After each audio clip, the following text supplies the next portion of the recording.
کیا آپ کو معلوم ہے کہ دوسروں کی پریشانی، بیماری یا مشکل دیکھ کر آپ اپنی زندگی کو کیسے محفوظ بنا سکتی ہیں؟ عام طور پر ہم دوسروں کی تکلیف دیکھ کر صرف افسوس کرتے ہیں، لیکن اسلام ہمیں ایک سائیکالوجیکل شیلڈ دیتا ہے جو ہمیں ان تمام مسائل سے زندگی بھر کے لیے بچا سکتا ہے۔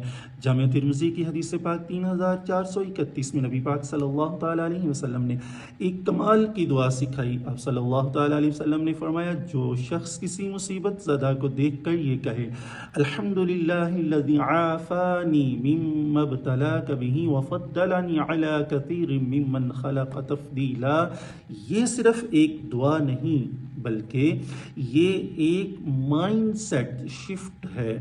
جب آپ دوسروں کو دیکھ کر شکر کرتے ہیں تو آپ کا دماغ حسد اور خوف کی بجائے اطمینان کی فریکوینسی پر سیٹ ہو جاتا ہے۔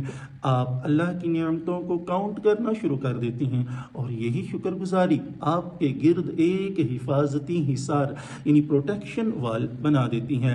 آج سے جب بھی کسی کو مشکل میں دیکھیں اسے حقیر نہ سمجھیں بلکہ اللہ کا شکر ادا کریں کہ اس نے آپ کو عافیت میں رکھا۔ شکر گزاری ہی اصل عافیت ہے۔